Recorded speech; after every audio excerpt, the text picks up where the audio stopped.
이래서 정권 심판 12번째. 검찰 독재, 반법치의 폭주. 이명재 에디터. 이번 총선은 무엇보다도 검사 정권에 대한 심판이다. 정치 검찰의 공공권력 독점 및 그들에 의한 한국 사회의 퇴행, 국가 경영에서의 무능과 파탄에 대한 심판이다. 법률을 뒤집는 시행령을 밀어붙이는 등 법을 앞세운 법치주의의 후퇴, 민주주의 유린에 대한 심판이다. 정치적 경쟁자와 언론에 대한 압수수색으로 대별되는 검찰 철권의 행사 등 민간 파시즘을 방불케 하는 검찰 독재로의 돌진을 막을 수 있느냐를 판가름하는 선거다. 검찰총장 중도 사퇴 후 1년여 만에 대통령에 당선된 윤석열 대통령 정권은 출범하자마자 모든 공직의 검찰화에 나섰다. 대통령 당선 직후 한동훈 법무부 장관을 지명하는 것을 시작으로 장 차관급 기관장과 대통령실, 국무총리실, 국정원, 금감원 등 주요 권력기관 요직의 검사와 검찰 수사관 출신 인사를 대거 등용해 검찰에 의한 지배체제를 구축했다. 검사와 검찰이 신성가족인 듯 이들이 행정부와 공공기관을 가리지 않고 요직을 장악한 것이다.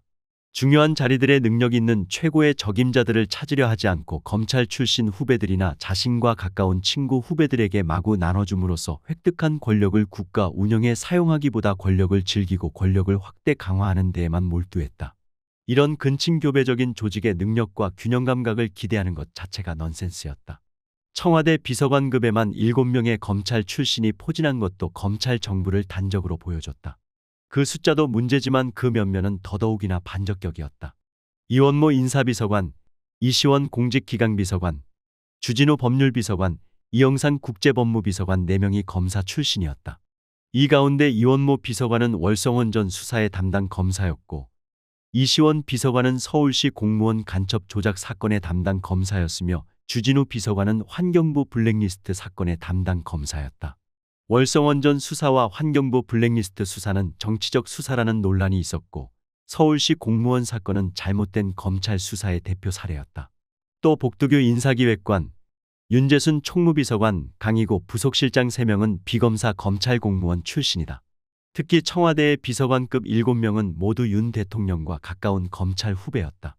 대통령실과 법무부, 국정원 등을 넘어 검사 업무와 관련도 없는 통일부 장관, 국가보훈부 장관과 합의제 행정기관인 국가인권위원회, 국민권익위원회나 금융감독원장, 국민연금 수탁자 책임전문위원회 위원장 등 정책 전문성과 경험이 필요한 사회경제 분야까지도 검찰 편중 인사가 이뤄졌다. 고위공직자 인사 추천과 검증 라인 전체를 전현직 검사와 검찰 출신이 차지함으로써 제대로 된 인사 검증 절차 없이 검찰 출신 인사는 무사 통과하는 구조로 만들었다. 국가수사본부장의 자신과 가까운 전직 검사 정순신을 임명했다가 자녀 학교폭력 무마 의혹으로 하루 만에 임명 철회한 사례가 그 같은 검사 출신에 대한 인사 검증 부실의 한 결과였다. 검사 출신들의 약진은 민간으로까지 파급됐다. 최근 2년 동안 민간기업 임직원으로 취업하거나 재직한 검사 출신이 69명에 달한다는 조사 결과도 나왔다.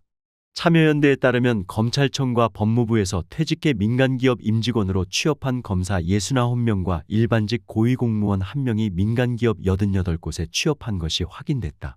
검찰 카르텔이 공직사회를 넘어 민간기업의 영역까지 확대되는 추세를 보여주고 있는 것이다.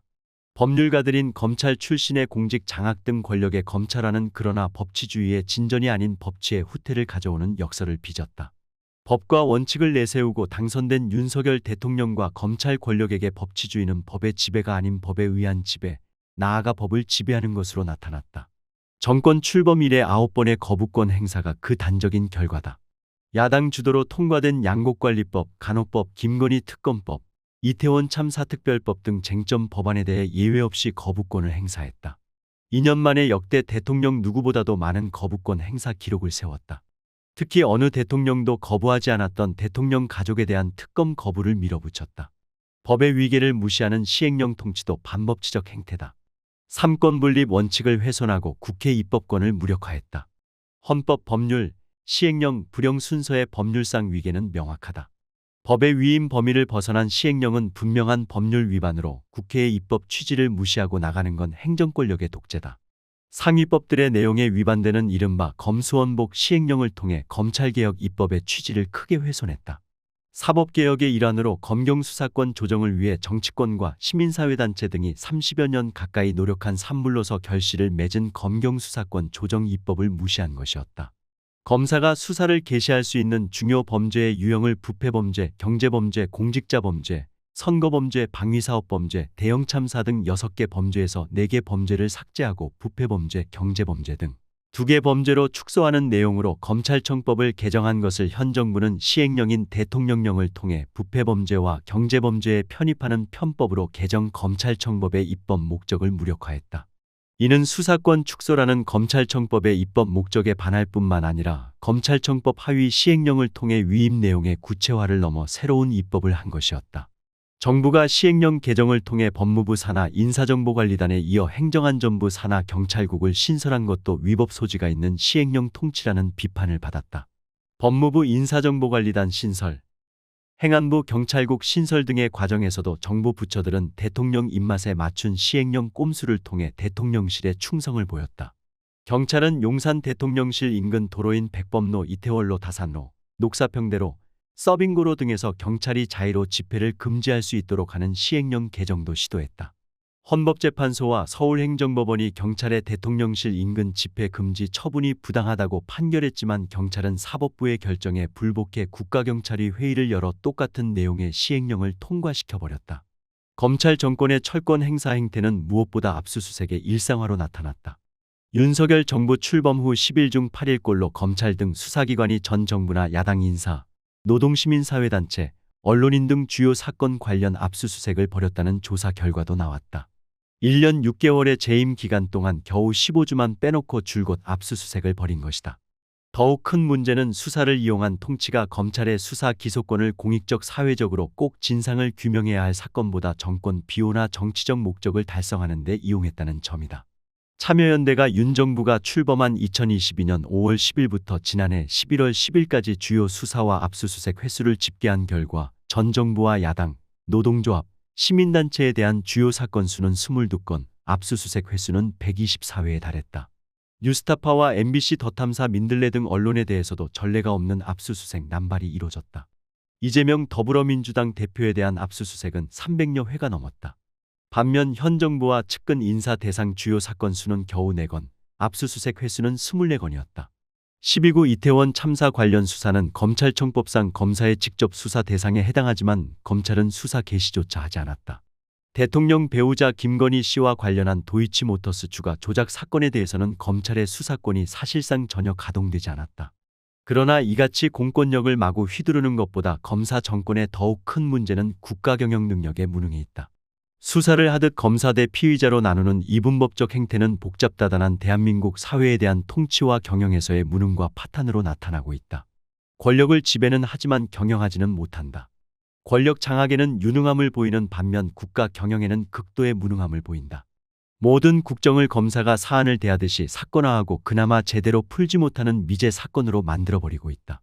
이종엽 호주 대사 임명 파동, 황상무 비판 언론 회칼 테러 위협, 의대 정원 2,000명 증원 논란, 한단 875원 대파가 파문 등 들끓는 총선 민심의 기름을 붓고 있는 여러 사건들의 전개 양상은 과연 윤석열 정권의 전국을 관리하고 대응하는 컨트롤 타워가 있기나 한 건지 의문이 들 정도였다. 이 같은 난맥상과 무능은 공직의 검찰화, 국정의 사건화에서 그 뿌리를 찾을 수 있을 듯하다. 검사 동일체 원칙이 대통령을 정점으로 하는 독선과 불통의 일체화로 나타나고 있는 결과인 셈이다. 이번 선거에 대해 한동훈 국민의힘 비상대책위원장은 범죄자 집단과의 싸움으로 규정하고 있다. 범죄자들인 야당이 승리하면 나라를 나락으로 떨어뜨릴 것이라는 극언을 일삼고 있다. 검사 출신인 그의 인식의 한계를 보여주는 것이자 검찰 정권의 지난 2년간의 무능과 파탄의 원인을 보여주는 말이다. 한 위원장의 발언이나 지난 2년간의 국정의 파행은 검찰 개혁 과제를 역설적으로 제기한다. 최우선 개혁 대상으로 꼽히는 검찰 출신들이 오히려 권력과 개혁의 주체가 돼 있는 상황을 견제하고 저지하는 것을 넘어서 검찰 개혁을 제대로 다시 추진하는 것이 급선무의 과제임을 재확인시켜준다.